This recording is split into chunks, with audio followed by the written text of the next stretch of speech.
Most Jeep engines don't die because they're old. They die because of everyday driving habits owners think are completely harmless.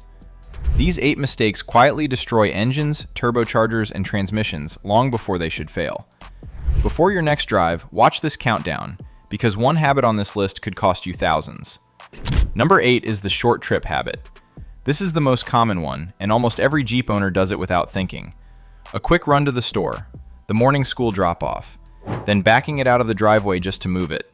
You start it, drive 5 minutes, and shut it off. It all feels responsible, but it's quietly killing your engine. When your Jeep is cold, the metal inside hasn't expanded to its right shape yet. The pistons, the rings, the bearings, all running tight and dry. Combustion isn't hot enough to burn the fuel clean, so raw gas sneaks past the rings and drips down into your oil. On a long drive, the heat boils that fuel back out. On a 5-minute trip, it just sits there. Your expensive full synthetic slowly turns into thin, gas-soaked soup that can't protect a thing. Then there's the water.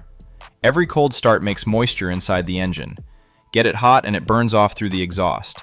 Never get it hot, and it stays in the crankcase, turns to acid, and eats at your bearings. That milky gunk some people find under the oil cap is this exact habit showing up on the dipstick. And once that moisture clogs the PCV system, pressure builds and pushes even more oil into places it shouldn't go. The 2.0 turbo has it even worse. Because it's direct injected, fuel never washes the back of the intake valves, so short trips let carbon cake on them like wet charcoal. Cleaning that off means walnut blasting the valves, and that's not a cheap afternoon. Owners always say the same line, "But I barely drive it." That's the problem. These engines need real heat and real miles to clean themselves, not the odometer, the right kind of miles. Pop the valve cover on a short trip Jeep and a highway Jeep with the same mileage, and they look like they came off 2 different planets. One comes out clean, and the other is packed with black sludge. And the next habit speeds all of this up on purpose. Number 7 is hammering it cold. You start the Jeep, you're already late, and you pull straight out and get on the throttle. That feels totally normal, but it's also one of the fastest ways to grind your valve train down.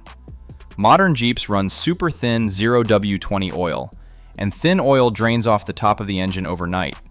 So on that first cold start, the cam lobes, the lifters, and the little roller followers are running almost dry for a second or two while oil pressure builds. Rev it hard right then and you're basically sanding those parts against each other with no cushion. Do that every morning and you get the famous Pentastar tick. The needle bearing inside a roller follower wears out, and once it lets go, it can wipe the camshaft lobe right along with it. Now you've got a dead miss, a torn down top end, and a repair bill that started as a whisper you ignored.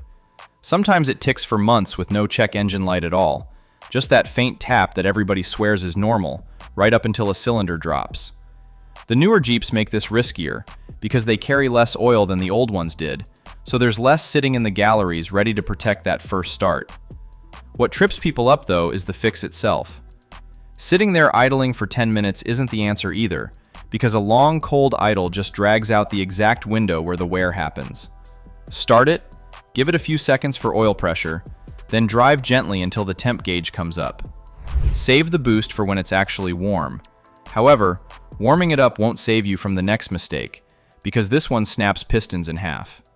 Number 6 is lugging the engine. Lugging is when you ask for a lot of power at really low RPM. Crawling up a grade in too high a gear. Rolling onto the highway barely giving it any revs.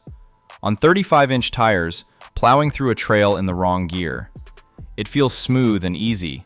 Inside the engine, it's chaos. The 2.0 turbo hates this most. It runs a high 10-to-1 compression ratio with boost stacked on top, and under heavy load at low RPM, you get low-speed pre-ignition, or LSPI. That's the fuel lighting off at the wrong moment and slamming the piston like a hammer blow.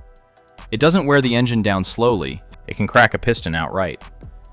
This isn't a scary story.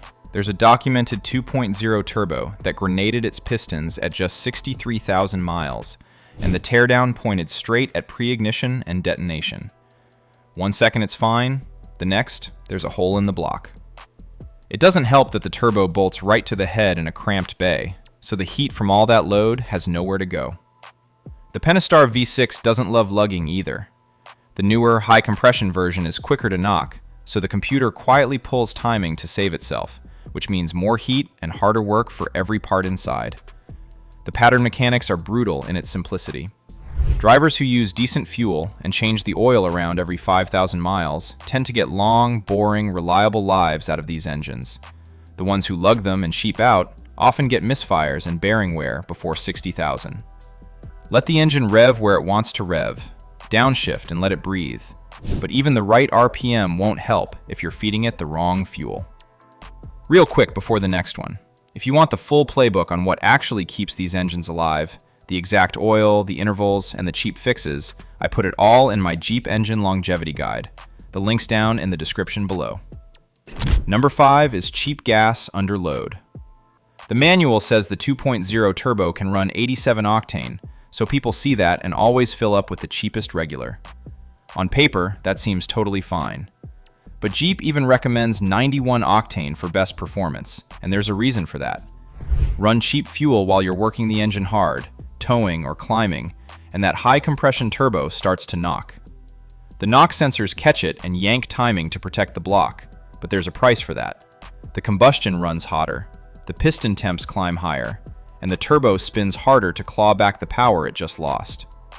Do it enough, and you're staring at P0300 misfires, burnt plugs, and bearing wear before 60,000 miles. The Pentastar got more sensitive to this too. When Jeep redesigned it in 2016 for better mileage, they raised the compression, which makes it prone to pre-ignition, especially on cheap winter blend gas that lights off too early. Same detonation problem, just in the V6 this time. So the move is simple. If you're towing, wheeling, or hauling weight, feed it the good stuff. A few extra dollars of premium under load is a lot cheaper than a short block. And speaking of cheap habits that cost a fortune, the next one is the one people are actually proud of. Number 4 is stretching your oil changes. The oil life monitor says 40%, so you keep driving. Totally reasonable, until you know what that number is actually built on. That monitor is guessing based on normal driving, a healthy mix of short hops and longer runs. If your weeks are mostly short trips, that oil is already loaded with fuel and moisture long before the dash ever warns you. You're running on worn-out oil while the computer swears everything's fine. It gets worse on the newer Jeeps because they hold less oil. The JK Wrangler carried 6 quarts. The JL dropped to 5 quarts for the same size engine at higher power. That's 17% less oil doing the same job, which means less cushion and faster breakdown. Off-road or short trip driving? You want that oil out at 3,500 to 4,000 miles, not 5,000. And don't ignore that plastic oil cooler housing buried under the intake. It cracks with heat, leaks oil and coolant together, and a replacement runs $800 to $1,400. If yours ever needs doing, ask for the aluminum Dorman housing instead of the flimsy factory plastic, and you'll likely never touch it again. Want proof that junk in your oil is deadly? In late 2025, Jeep recalled 112,000 plug-in hybrids because leftover casting sand was circulating through the oil and scouring the bearings. That defect caused 36 engine fires before a fix even existed. That's what a little grit in the oil does. Your own worn-out oil, thick with fuel and metal, does the same thing slowly, month after month. Number 3 is using the wrong oil. You're saving money, so you grab whatever 5-quart jug is on sale and dump it in. Wrong oil is one of the sneakiest ways to shorten one of these engines. The Pentastar wants 0W20 on the newer motors, or 5W20 on the older ones, and it has to meet the Chrysler MS6395 spec. This engine has actually changed weights over the years, from 5W30 early on to 5W20, then to 0W20 in 2016. So, guessing off an old memory is easy to get wrong. Put a random weight in and it doesn't cling to the cam and lifters overnight, which drops you right back into those dry, cold starts that cause the tick, the cam wear, and timing chain stretch. The turbo is a whole different animal. The 2.0 turbo in the 4xe wants a heavier 5W30, not the V6's thin stuff, so sharing one jug across the garage is a real mistake. There's a money trap here too. If your engine ever needs a warranty repair and your receipts show the wrong spec oil, the dealer can use that to deny the claim, and people have watched covered repairs turn into out-of-pocket bills over a cheap bottle. On that turbo, the correct oil is also part of what guards against pre-ignition, so the exact thing you skimped on was protecting your pistons. Match the spec on the cap, and if you really want to sleep easy, spend a few bucks on an oil analysis once a year. It'll tell you if fuel or metal is building up long before the engine ever complains. However, even perfect oil can't survive the next habit, because this one bakes it solid. Number 2 is shutting the turbo off hot. You get back from a spirited drive or a hard trail, pull in, and kill the engine right away. On the V6, that's mostly fine. On the 2.0 turbo, you just cooked your oil. That turbo is bolted straight to the head in a tight, blazing hot engine bay, and it spins at insane speed on a thin film of oil. Shut the engine off the second you stop, and the oil trapped in the turbo bearings has no flow to carry the heat away. It just bakes into varnish, then into hard, crusty sludge. Do that a few hundred times, and the oil passages in the turbo start to clog. The shaft develops play. Power fades, usually so slowly you never notice. A little more lag here, a faint whine there, a puff of smoke on cold startup. Then one day, right when you're merging or towing and need it most, the turbo lets go, sometimes throwing metal straight into the engine and turning a bolt-on part into a full rebuild. And the cruel part is the timing. That turbo almost never dies when you're babying it around town. It dies the moment you finally lean on it, load it up on the highway, exactly when losing power is dangerous. The fix costs you nothing. After you've been on it hard, let the Jeep idle a minute or two before you shut it down. That keeps oil moving and lets the turbo cool off. That's the whole trick. But the last habit is the one that turns a cheap warning into a totaled engine. Number 1 is ignoring the first warning sign. Your Jeep almost always tells you it's dying before it dies. A little tick on cold start. A soft rattle you keep explaining away. A temp gauge creeping up on a steep hill. Most people turn up the radio and keep driving, and that silence costs them the whole engine. That cold start tick is often the Pentastar rocker starting to fail, and left alone, it can wipe a cam lobe and throw a misfire. A rattle on startup can be a timing chain going slack, and those chains want attention around 90,000 to 120,000 miles. If a chain snaps, it's not a repair, it's a destroyed engine. A cylinder 2 misfire with code P0302 is the classic sign of the early left head crack that plagued the 2011 to 2013 motors. That one hit only about 0.5% of those early engines, roughly 7,500 vehicles, but it was common enough that Jeep issued a bulletin and stretched the head warranty out to 150,000 miles. Then there's heat, and honestly, the cooling system is the Pentastar's real weak spot. The water pump, the radiator, and those brittle plastic coolant parts all love to crack and leak with age. Ignore a rising temp gauge, let the coolant run low, or wheel it slowly on a hot day with the AC blasting, and that constant heat cycling can crack a cylinder head for good. The part that stings is the math.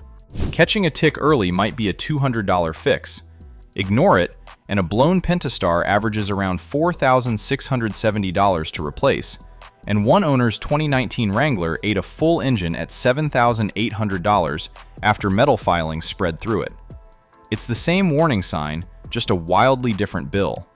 These engines can run 200,000, even 300,000 miles. One Pentastar went 626,000 before its chain finally gave out. They don't die from age, they die from being ignored. So there's your 8. None of them feel dangerous, and that's exactly why they cost people whole engines. If any of these habits surprised you, let me know in the comments. I read every one of them. And if you want more videos that help you avoid expensive Jeep repairs and keep your Wrangler running for the long haul, hit subscribe. Now click the video on your screen, because that's the next mistake every Jeep owner needs to know about. I'll see you there.